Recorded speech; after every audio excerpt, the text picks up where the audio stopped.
오늘 함께 보실 하나님의 말씀은 로마서 8장 16절에서 17절 말씀 보도록 하겠습니다. 로마서 8장 16절에서 17절 말씀 우리 한 목소리로 함께 읽도록 하겠습니다. 로마서 8장 16절에서 17절 말씀입니다. 함께 읽겠습니다. 시작. 성령이 친히 우리의 영과 더불어 우리가 하나님의 자녀인 것을 증언하시나니 자녀이면 또한 상속자 곧 하나님의 상속자요 그리스도와 함께한 상속자니 우리가 그와 함께 영광을 받기 위하여 고난도 함께 받아야 할 것이니라. 아멘. 오늘도 말씀의 자리에 나오신 성도님들을 주님의 이름으로 환영하고 축복합니다. 도르트 신조 거의 막바지에 이르렀습니다. 아마 다음 주 정도면 이제 마지막이 될 것 같은데요. 또 이제 다음에는 무엇으로 해야 될까 고민하고 있는데 마땅히 또 떠오르지는 않더라고요. 그래서 이제 기도해 주시고 또 도르트 신조 마치더라도 우리가 이 말씀을 잘 기억했으면 좋겠습니다. 우리 성도 여러분은 르완다라는 나라를 아십니까? 아마 들어는 보셨을 겁니다. 르완다. 예.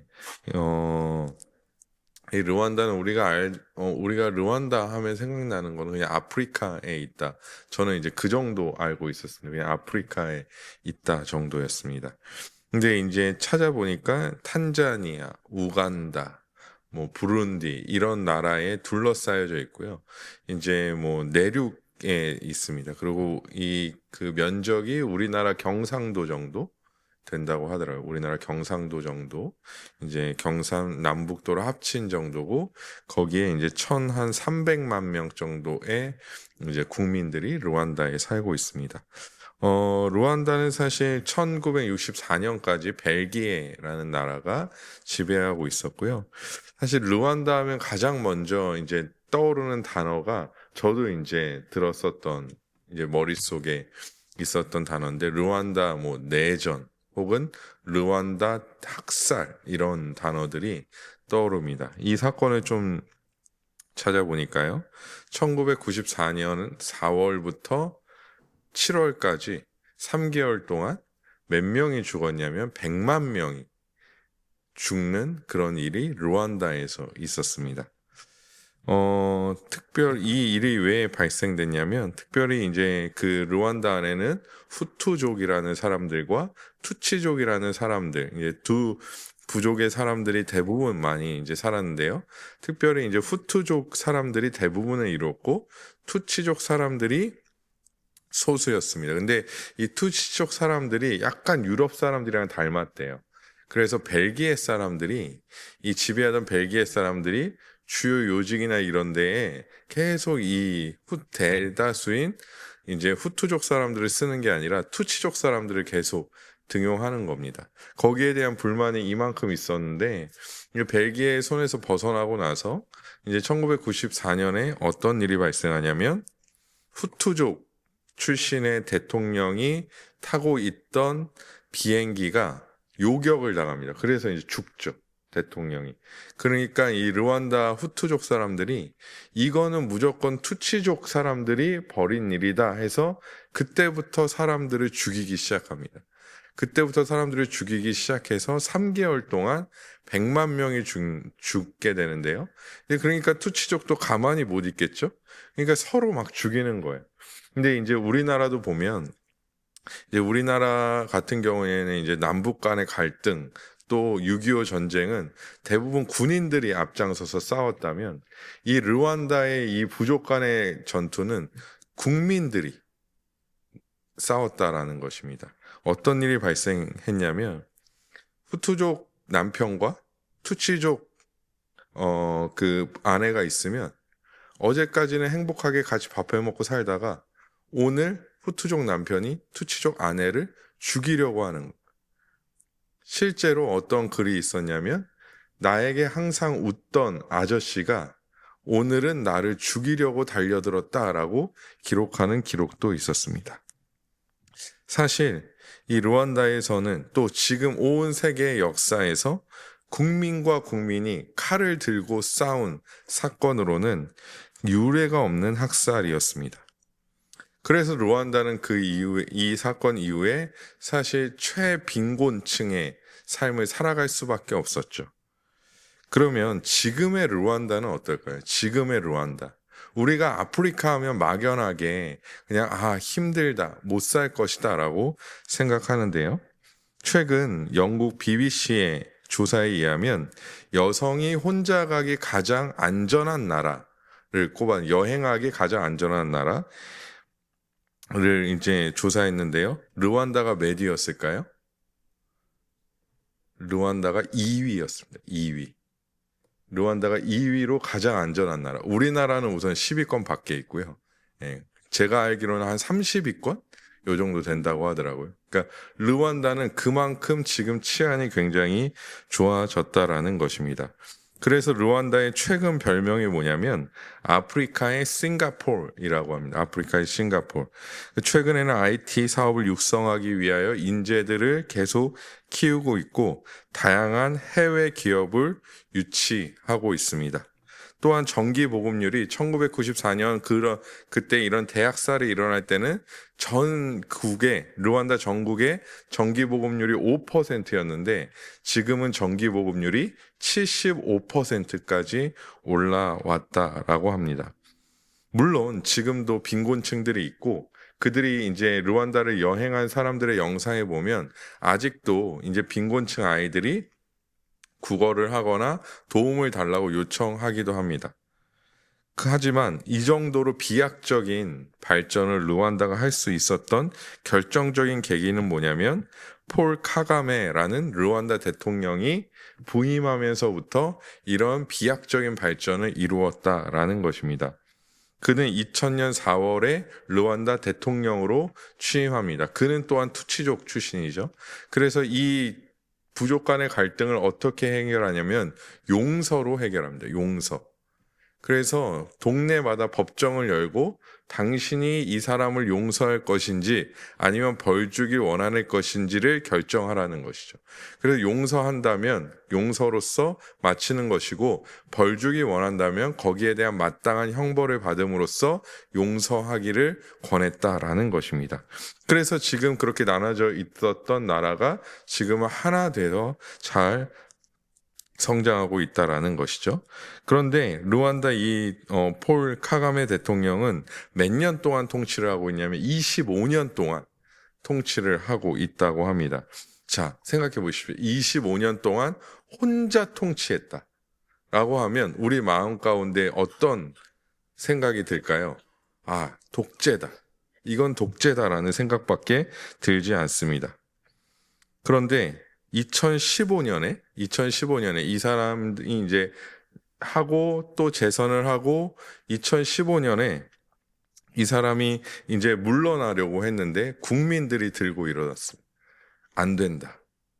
국민들이 들고 일어나서 법을 바꾸자.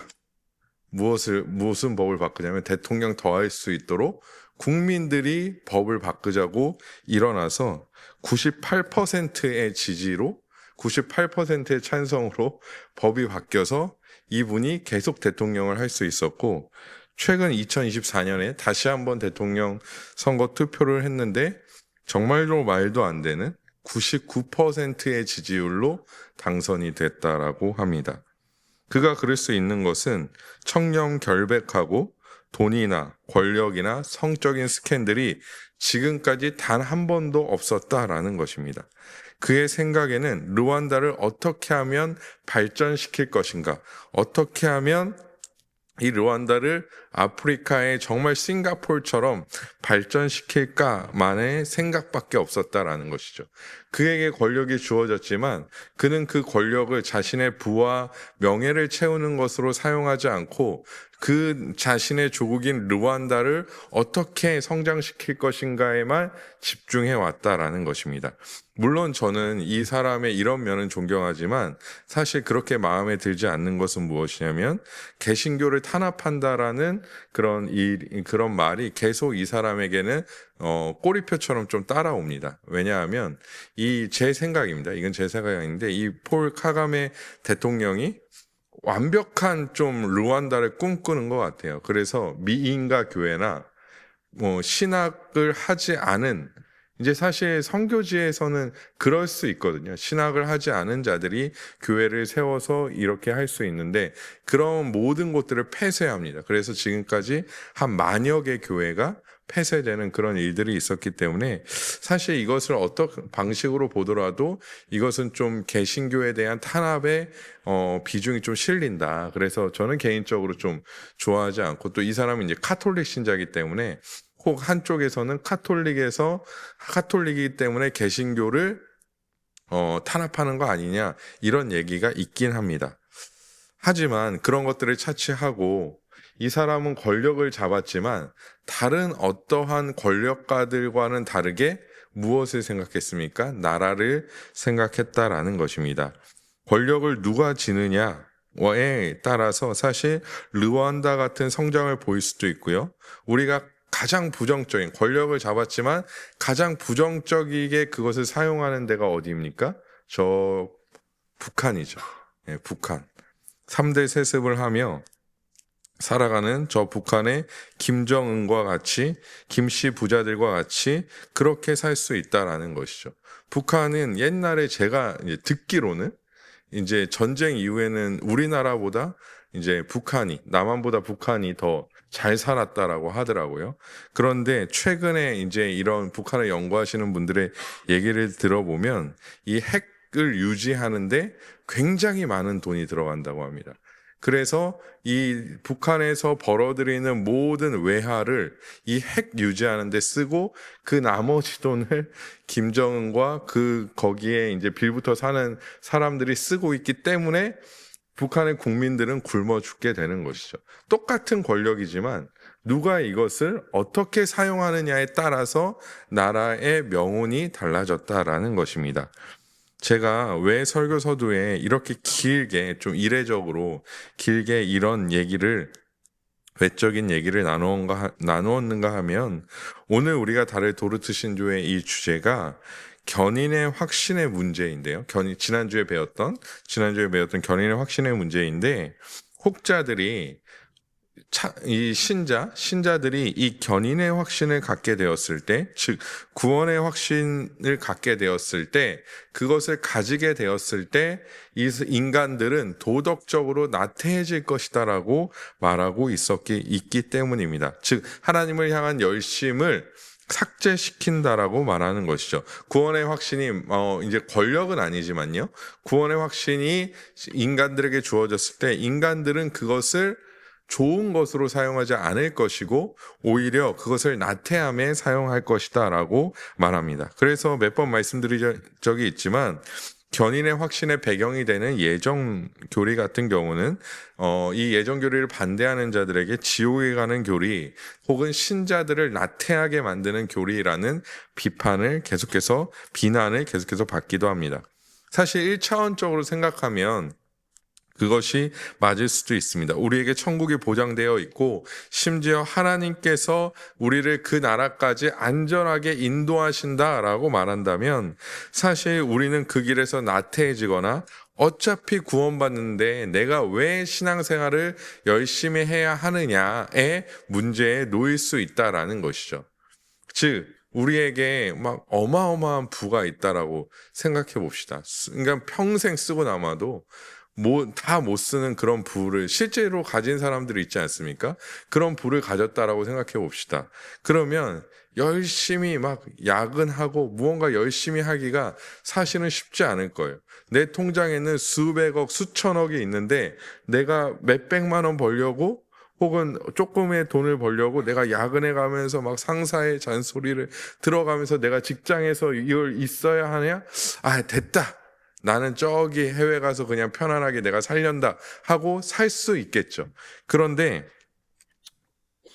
그런 1차원적인 생각을 가지면 그럴 수 있다라는 것입니다. 즉 이 구원의 확신에 대해서도 또한 견인의 확신에 대해서도 어차피 내가 구원받는데 내가 신앙생활을 왜 열심히 해야 되느냐의 이런 문제로 우리가 생각되어질 수 있다라는 것이죠. 그리고 아르미니우스 주의자들은 이 견인의 확신에 대하여 이렇게 말합니다. 5번째 교리에 대한 5, 6번 우리 보도록 하겠습니다. 신자의 견인과 구원의 확신에 대한 교리는 그 자체의 성격상 거짓된 안정감을 갖게 하고 경건과 선한 행실과 기도와 같이 하나님을 경외하는 생활을 실천하는 데 해가 된다. 반대로 견인을 의심하는 것은 칭찬받을 만한 일이다라는 것입니다. 이 아르미니우스 주의자들의 주장이 방금 전에 말씀드린 굉장히 1차원적인 생각이라는 것이죠.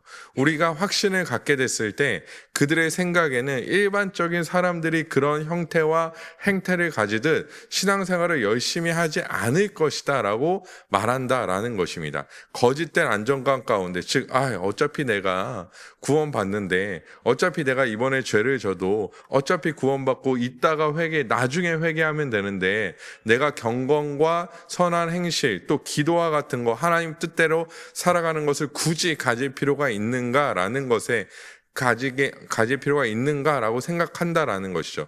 그래서 저기서 말하고 있는 것과 같이 하나님을 경외하는 생활을 실천하는데 해가 된다라고 본 것입니다. 즉 하나님을 경외하는 생활을 실천하는데 오히려 구원의 불확실성이 더 유익이 된다라는 것이죠. 구원은 받아야겠는데 내가 아직 구원에 대한 확신이 없으니까 더 기도하게 되고 더 하나님 뜻에 따라 살게 되고 그래서 이것을 자신의 의로 삼아서 하나님 나라에 들어가게 된다라고 본다라는 것이죠. 그러니까 이들이 아르미니우스 주의자들이 1차원적으로 생각했을 때 생활을 실천하는데 해가 된다라고 본 것입니다. 즉 평안함과 그 안에서 나오는 기도와 선을 행함 같은 것은 다 거짓된 것이다라고 보는 것이죠. 반대로 견인을 의심하는 것은 오히려 좋다라고 말합니다. 견인을 의심하면 불확실성이거든요. 결국엔 불확실성에 있는 것이 훨씬 더 좋다라고 말하는 것입니다. 인간에게는 그럴 수 있습니다. 인간이기 때문에 인간 안에서의 어떤 규율과 확신 속에서는 그럴 수 있다라는 것이죠. 이제 직장인들이 그렇지 않습니까? 직장인들이 이제 상사가 뭐라고 하면 당장이라도 이제 마음 안에 사표 하나씩 이제 사직서 하나씩 들고 다닌다고. 그렇게 뭐라고 하면 탁 꺼내서 멋지게 얼굴에 탁 던지고 나가고 싶은데 카드값도 갚아야 되고 대출도 갚아야 되고 모두 해야 되니까 그냥 마음 안에만 그 사직서를 이제 두고 있는 것이죠. 저는 안 그렇습니다. 저는 마음 안에 사직서가 없습니다. 혹시나 오해하실까 봐. 저는 없습니다. 그러니까 불확실성 가운데 자기의 삶의 불확실성이라는 것이 있으니까 어쩔 수 없게라도 열심을 가지는 것이 인간의 1차적인 어떤 삶의 원리라는 거예요. 그것을 적용시켜서 지금 얘기하고 있는 것입니다. 확신보다는 오히려 불확신이 더 하나님의 뜻대로 살아가도록 이것을 억지로라도 그렇게 하도록 인도한다라고 말한다라는 것입니다. 하지만 이처럼 불경건한 말은 없습니다. 그럼 이것이 왜 불경건한 말일까요? 첫 번째, 인간의 인생의 주관자가 하나님이 아닌 인간이라고 이미 정의하고 있기 때문입니다. 하나님이 우리의 삶을 이끌어 가시는 것이 아니라 인간이 이 인간의 인생의 주인이라고 못 받고 생각한다라는 것이죠. 두 번째는 그러기에 이들은 하나님을 무시하니까 결국에 성령의 인도하심을 무시합니다. 없는 것으로 여긴다라는 것이죠.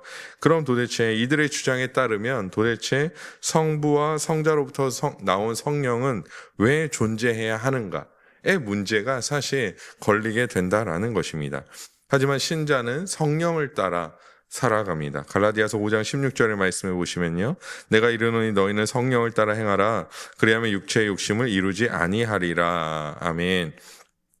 성령은 우리로 하여금 소망을 품게 하고 소망 안에 거하시게 하고 진리를 선포하시는 진리의 영이기도 합니다. 그런데 만약 그가 주시는 평안과 성령을 따라 행함으로 말미암아 우리의 안에 생겨나는 모든 것을 부정해 버린다면 그것은 단순히 견인 교리나 이 견인의 확신의 교리를 부정하는 것뿐만 아니라 성령을 무시하는 것이고 더 나아가 삼위 하나님을 무시하는 결론에 이르게 된다라는 것입니다. 그러면 도르트 신조는 어떻게 말하고 있을까요? 다섯 번째 교리 12항 함께 살펴보도록 하겠습니다.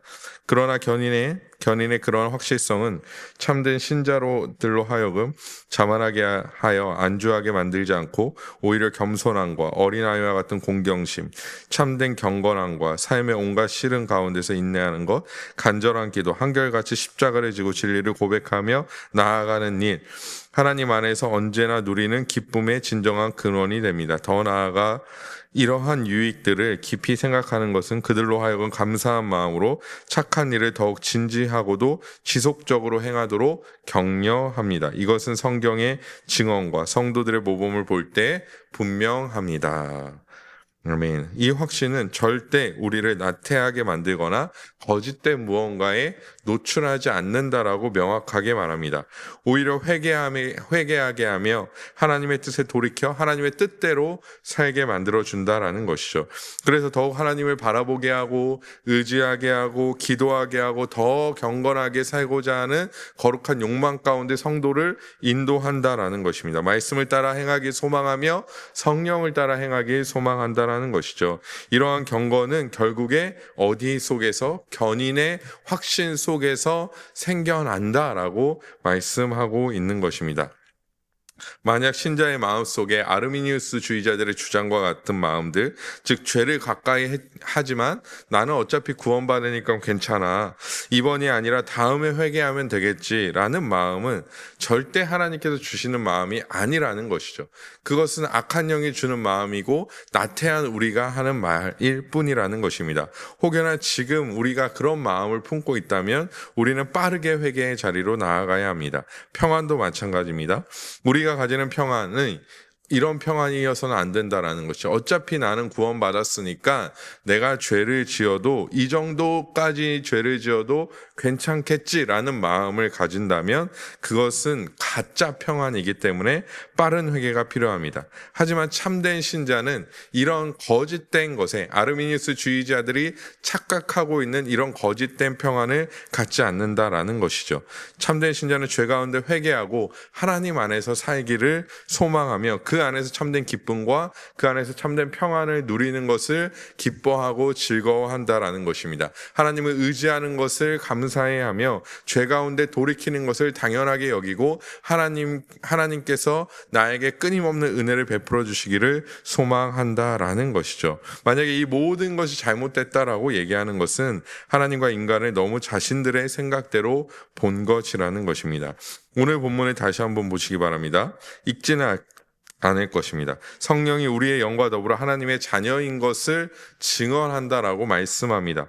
우리가 스스로 하나님의 자녀인라고 증언하는 것이 아니라 성령이 친히, 그러니까 성령이 선두에 서서 우리의 영과 더불어 우리가 하나님의 자녀인 것을 증언하신다라고 말하고 있는 것이죠.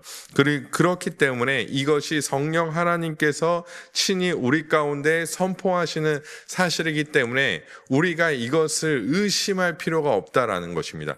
강하게 확신해야 하는 것이지 성령이 우리 가운데 말씀으로 그것을 선포하실 때 우리가 이것을 의심하는 것이 유익이 아니라 오히려 이것을 확신하는 것이 성령을 따르는 것이기 때문이라는 것이죠. 오히려 우리가 이것을 의심한다면 성령이 우리에게 선포하는 증언하시는 성령의 증언을 부정하고 의심하는 것, 즉 하나님을 의심하는 것, 이것은 불신앙과 다르지 않다라는 것입니다. 즉 우리가 하나님의 자녀로서 이것을 의심할 필요조차 없다라는 것이죠. 더 나아가 17절에 보면 자녀는 상속자라고 말하는데요. 여기서 그냥 상속자가 아니라 그리스도와 함께한 하나님의 상속자라고 말씀하고 있습니다. 그리고 그와 함께 영광을 받기 위하여 고난도 함께 받아야 할 것이니라 라고 말씀합니다. 그래서 17절 말씀은 하나님의 자녀라면 상속자이고 그런 자들은 늘 그리스도와 함께 하고 있다라는 것을 증언해 주고 있다라는 것이죠. 그러면 그리스도께서 너무 극단적인 얘기는 하지만 그리스도께서 우리와 늘 함께 하시다가 그리스도께서 재림하실 때 심판주로 오실 때 마지막 때에 우리와 계속 함께 하시다가 야, 너 잘 있어라. 나는 하늘나라로 간다. 너는 심판받고 지옥에 가든지 천국 오든지 마음대로 해라 하시겠냐는 것입니다. 이 땅 가운데 우리와 함께 하신 그리스도께서 마지막 때에는 우리에게 획 되돌아서 가시겠냐라는 거예요. 그렇지 않다라는 것입니다. 우리가 그리스도와 함께하는 상속자이고 그리스도와 함께 영광도 받고 고난도 받는 자들인데 우리가 왜 하나님께서 우리를 견인하신다는 사실을 의심해야 할까요? 오히려 그 의심하는 것이 더 불경건하고 비상식적인 일이라고 생각되어질 뿐이라는 것입니다. 우리는 이 땅에서 그리스도와 함께 살아갑니다. 그와 동행하면서 비록 완전한 하나님의 나라, 그러니까 우리에게 장차 주어질 하나님의 나라를 우리가 이 땅 가운데서는 경험하지 못하지만 하지만 하나님 나라에서 영원히 누릴 평안과 기쁨을 이 땅 가운데도 어느 정도 누리고 고난 가운데서 예수 그리스도를 의지하여 기도하며 더욱 하나님을 신뢰하게 된다라는 것이죠. 이것이 견인을 믿는 참된 신자의 삶의 모습이라는 것입니다. 또한 5번째 교리 13항에서는 이 확신이 우리를 나태함으로 이끌지 않는다라고 말합니다. 타락 이후에 회복된 사람들에게는 이 견인의 확신도 회복되는데 이러한 확신은 결코 부주의하거나 경건에 게을리하는 삶으로 이끌지 않습니다. 오히려 이 확신으로 인해 그들은 주님께서 자신을 위하여 예비하신 그 길을 찾는데 훨씬 더 큰 주의를 기울이게 됩니다.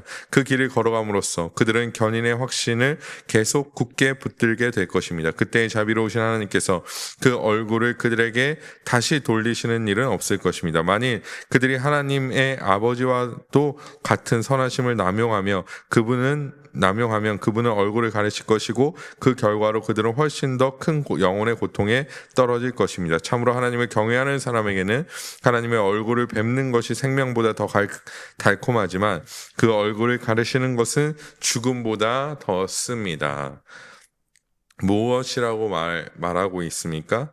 이 확신을 가진다고 해서 나태해지는 것은 사실 합리적이지 않다라고 말하고 있는 것이죠. 앞에서 살펴본 바 성령께서 우리를 인도하시기 때문에 참된 신자의 삶을 우리가 주도적으로 그것을 이끌어가는 것이 아니라 성령께서 우리를 이끌어 가시기 때문에 우리는 나태해질 수 없다라는 것이죠. 그래서 우리가 지난주에 살펴본 바와 같이 잠시 잠깐 넘어질 수는 있습니다. 잠시 잠깐 넘어질 수 있지만 아예 엎드려지지는 않는다라는 것이죠. 죄 가운데 회개하며 뉘우치며 하나님 앞으로 나아가기를 참된 신자는 소망한다라는 것입니다. 그래도 하나님의 뜻대로 살고자 소망하고 그래도 하나님의 말씀대로 살고자 소망하게 된다라는 것이죠. 거꾸로 생각해 보십시오. 불확신이 있다라고 생각해 봅시다. 열심히 함에도 불구하고 불확신이 있다라고 생각해 보십시오. 끊임없이 불확신 속에 있다면 오히려 저는 이게 저도 단편적인 인간론적인 어떤 그런 관점에서 보면 계속 실패하면 어떻게 될까요? 그냥 안 되나 보다. 라고 그냥 오히려 더 빨리 포기할 것 같다라는 것이. 만약에 이것이 인간에게 달려 있다면 내가 오늘 선하게 살아도 지난주에 말씀드렸듯이 오늘 선하게 살아도 내일 부정하게 살 수 있는 것이고 오늘 성령 충만해도 내일 냉랭하게 식어져 있는 마음을 가질 수 있을 것인데 만약에 이 견인에 대하여 불확실하다면 끊임없이 반복되어지는 나의 그런 삶을 보면서 나는 구원받기는 힘들겠구나라고 일찌감치 포기해 버릴 거라는 것이죠. 하지만 참된 신자들은 견인의 확신 속에서 성령께서 나를 인도하실 것이라는 하나님께서 나를 버리시지 아니하시고 끝까지 나를 붙들어 주실 것이라는 그 확신 속에서 다시금 죄 가운데 있더라도 다시금 회개하고 돌이켜서 일어나고 더 하나님의 뜻대로 살고자 하며 더 하나님을 갈망하게 된다라는 것입니다. 그리고 도르트 신조는 명확하게 무엇을 얘기합니까? 만약 어떤 신자가 혹은 불신자일 수도 있고요. 나태하게 되면 하나님께서 그 얼굴을 가리실 것이다 라고 말씀합니다. 더 이상 이 얼굴을 가리신다라는 표현은 더 이상 은혜가 없는 상태를 말합니다. 만약 이런 상태라면 어떻게 될까요? 우리 성도님들 생각해 보십시오. 더 이상 하나님의 은혜가 나에게 주어지지 않는다. 내가 주의 말씀을 들어도 더 이상 하나님의 은혜가 나에게 다가오지 않는다.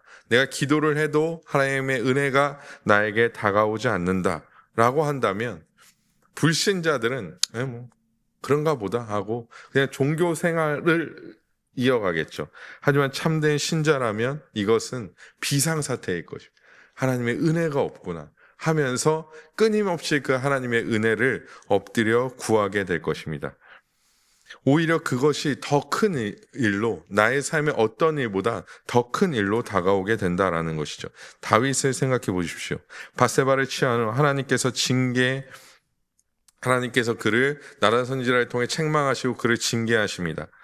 하지만 다윗은 물론 그 앞에 밧세바를 취한 일에 대하여 우리가 그것이 잘했다, 그럴 수도 있다라고 감싸서는 아니죠. 그가 명확하게 잘못한 일이죠. 그럼에도 불구하고 다윗이 그가 처한 어떤 징계 속에서 하나님을 원망했나요? 아니요, 그러지 않았습니다. 그는 오히려 자신에게 징계가 올지라도, 자신이 이 징계를 당할지라도 하나님 앞에서 자신이 회복하는 것, 하나님의 은혜를 다시금 누리는 것을 훨씬 더 귀한 것으로 여겼습니다. 시편 51편 11절에서 12절 말씀입니다. 나를 주 앞에서 쫓아내지 마시며 주의 성령을 내게서 거두지 마소서. 주의 구원의 즐거움을 내게서 회복시켜 주시고 자원하는 심령을 주사 나를 붙들어 주소서. 아멘. 만약 우리가 다윗과 같은 입장에 있었다라고 생각해 봅시다. 그래서 우리가 징계를 받아요. 하나님의 심판을 받습니다. 그러면 우리는 어떻게 기도할까요? 만약에 저라면 하나님 이 징계가 너무 힘드니까 빨리 마치게 해주세요. 혹은 하나님 제가 이렇게 회개하니까 빨리 이 징계가 저의 삶에서 벗어나게 해주십시오라고 기도할 것 같습니다. 하지만 다윗은 어떻게 기도했냐면 주의 성령을 내게서 이것이 더 중요했다라는 것이죠. 이것이 더 소중했다라는 것입니다. 주의 성령을 통하여 나를 인도하시고 내가 하나님의 은혜를 누리고 하나님의 구원의 기쁨 가운데 있는 것이 나에게는 훨씬 더 귀한 것으로 여겨졌다라는 것이죠. 그렇기 때문에 참된 신자는 이 견인의 확신 속에서 나태할 수 없는 것입니다. 지난주에도 말씀드렸지만 그 앞에서도 말씀드렸지만 다윗이 밧세바를 취한 사건처럼 사실 우리의 삶에도 아주 심각한 죄가 다가올 수 있습니다. 충분히 그렇게 올 수 있습니다. 하지만 이 견인의 확신, 하나님께서 끝까지 나를 이끌어 가시고 내가 주께 부르짖을 때에, 주께 간구할 때에, 주께 회개할 때에 나를 용서해 주시고 나를 회복시키시는 하나님이 언제나 나와 함께 하시고 나를 이끌어 가신다라는 확신이 있다면 참된 신자는 나태해지지 아니하고 죄악 가운데 말씀을 통하여 그것을 깨닫고 철저하게 회개하며 하나님께로 돌이키게 된다라는 것이죠. 하나님의 은혜를 누리며 그 안에서 살아가는 것, 그것이 참된 신자의 모습이라는 것입니다. 사랑하는 성도 여러분, 우리 안에는 이런 종류의 모습이 있는지 생각해 보아야 합니다. 혹여나 우리가 죄악과 나태함 속에 있지만 나의 신앙의 연수나 직분이나 또한 거짓된 평안을 그런 것들로 인하여 누리고 있지는 않은지 생각해 보아야 한다라는 것이죠. 나의 직분이 나의 구원을 보장하지 않습니다. 내가 목사니까, 제가 새벽에도 말씀드렸지만 내가 목사니까 나는 구원받을 거야는 성립되지 않습니다. 절대 그런 것으로는 구원이 성립되지 아니에요. 내가 교회에 이룬 업적이 있는데 그런 것과 구원은 상관이 없다라는 것이죠. 내가 30년이 넘도록 신앙생활을 했는데 나는 당연히 구원받지 안 됩니다. 그런 문장 자체가 성립되지 않는다라는 것이죠. 이런 것들은 다 무엇입니까? 거짓된 평안입니다.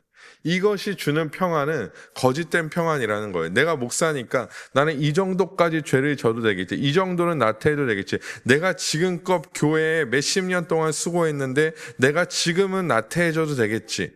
내가 죄악 가운데 조금 빠져 있어도 되겠지. 내가 이 정도까지 노력했는데 나는 이런 직분을 가졌는데 이 정도 죄까지는 하나님께서 용인해 주시지 않을까. 내가 지금까지 더 열심히 한 일이 있는데 이거랑 쉽게 말하면 세상 말로 퉁치면 되는 거 아닌가라는 생각을 가질 수 있는데 그런 모든 것들이 무엇이라는 것입니까? 서두에 말씀드렸던 것처럼 거짓된 평안이라는 것입니다.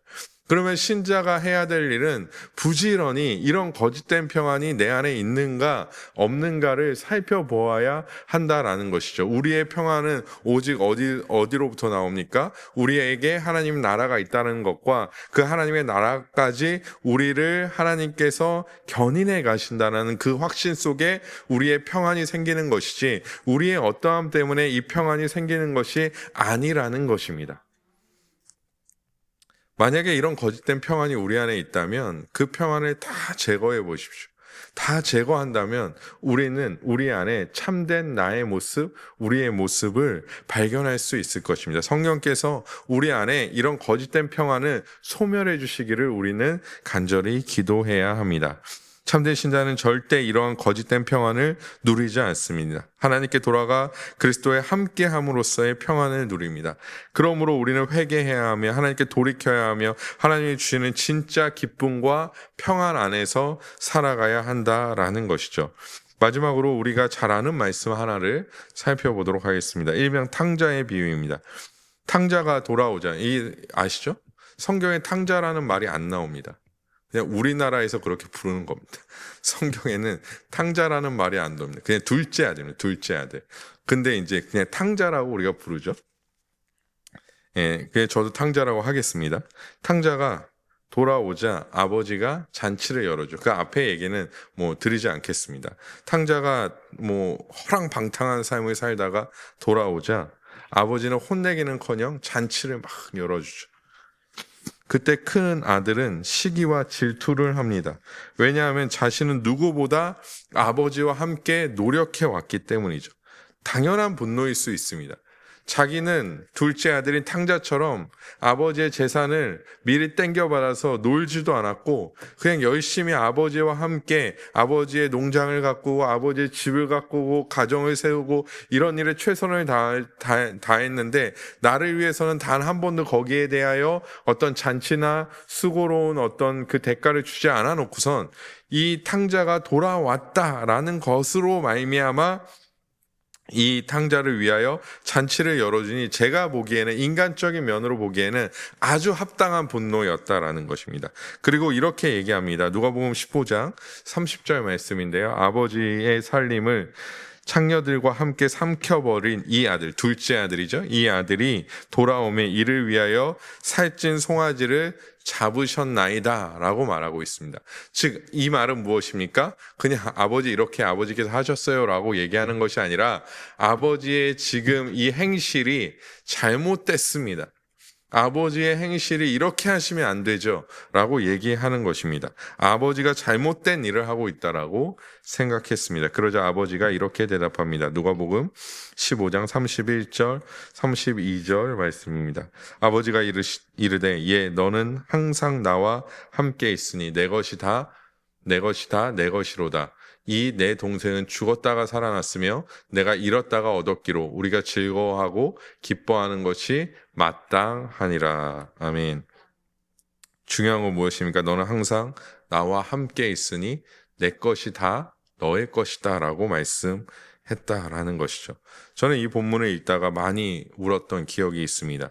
참된 신자의 기쁨은 무엇입니까? 참된 신자의 평안은 무엇입니까? 참된 신자를 나태하게 만들지 않는 것은 무엇입니까?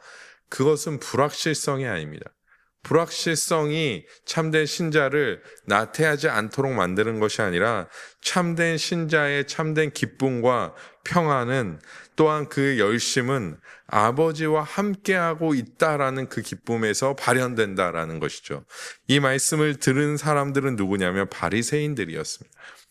바리새인들은 어떤 자들이었습니까?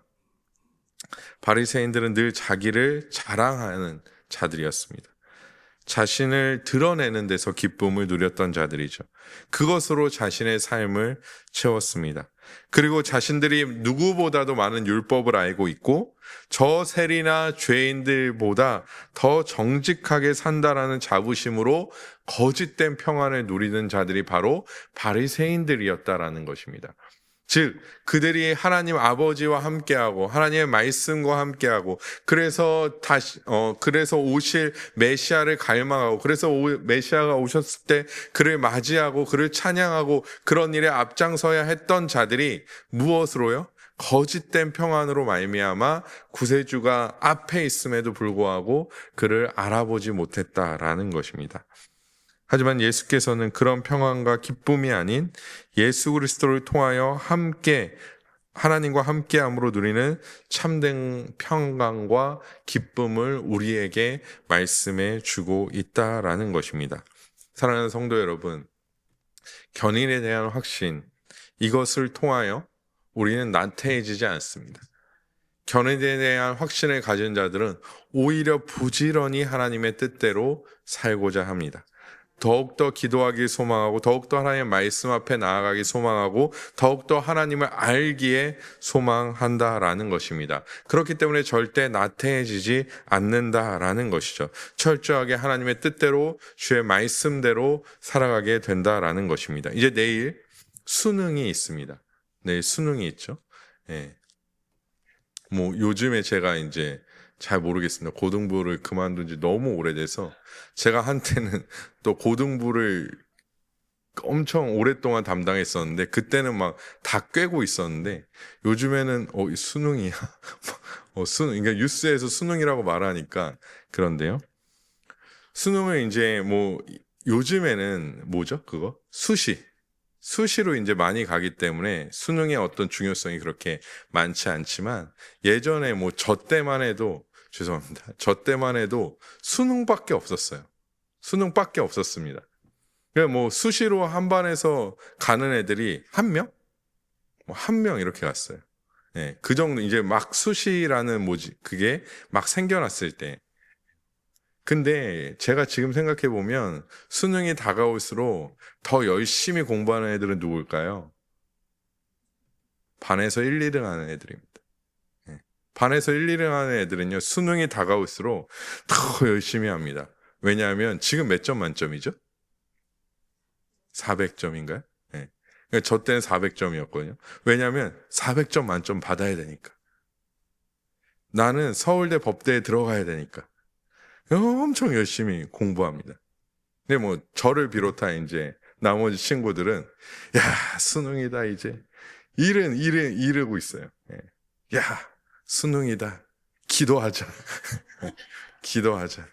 야 수능이니까 우리 힘내서 해보자 이런 게 아니라 그냥 수능이니까 왜요? 집에서는 수능이라고 걱정해주죠. 다 오케이 해주죠. 그러니까 그렇게 하는 거죠. 오히려 1, 2등 하는 애들이 다 그렇게 합니다. 시험을 마친 이후에도 마찬가지예요. 시험을 마친 이후에도 그냥 저와 같은 애들은 이번 시험 너무 어려웠어. 이거 안 되겠어. 야 끝나고 뭐 할 거냐? 이런 얘기 하는데요. 저는 아직도 또렷하게 기억하는 게 수능 하나 틀린 친구가 저희 반에 있었거든요. 하나 틀린 친구가 있었는데 너무 땅을 치고 막 한숨을 푹푹 쉬고 있는 거예요. 하나 틀렸는데 결국엔 그 친구가 어떻게 했냐면 재수했습니다. 재수했어요. 네. 재수해서 이제 나중에는 어떻게 됐는지 기억이 안 나는데 아무튼 그랬습니다. 여러분 우리가 단순히 그냥 제가 이제 예로 들어드렸지만 인간적인 마음을 갖게 됐을 때 인간적인 모습으로 보더라도 사실 아르미니우스 주의자들의 주장은 틀렸다. 완벽하게 인간을 다 이해하지 못한 결론이라는 것이죠. 불확실 속에 어떻게 열심히 생겨날 수 있는가? 물론 그럴 수도 있지만 그것은 영원히 이어질 수 없다라는 것입니다. 오히려 우리가 확신을 가졌을 때 우리에게는 더 큰 하나님의 은혜에 대한 갈망이 우리 안에 생겨나게 된다라는 것입니다. 사도 바울을 생각해 보십시오. 그는 구원에 대하여 확신하고 있었습니다. 자신이 구원받을 거에 대하여 그는 추호의 의심도 하지 않았습니다. 하지만 그가 갈망했던 것은 무엇입니까? 복음을 전하는 일이었습니다. 하나님 앞에 엎드리는 일이었습니다. 어느 순간에서라도 하나님의 뜻대로 사는 것을 그는 매일 갈망했다라는 것이죠. 그런 모습이 우리의 모습이 되어져야 할 줄 믿습니다. 우리 사랑하는 성도 여러분, 거짓된 평안과 거짓된 기쁨이 주는 나태함 속에 숨어 있지 마시길 바랍니다. 하나님의 뜻대로 하나님께서 우리에게 확신을 주셨을 때 성령을 통하여 하나님의 뜻대로 주의 말씀대로 승리하는 우리 모두가 되어야 할 줄 믿습니다. 오히려 우리가 그 확신을 누군가 흔들려고 할 때 그 확신을 더욱더 붙들고 성령을 따라 행함으로 말미암아 나태해지는 자들이 되는 것이 아니라 하나님의 뜻대로 주의 말씀대로 더욱더 온전히 살아가는 우리 모두가 되기를 주님의 이름으로 간절히 소망합니다.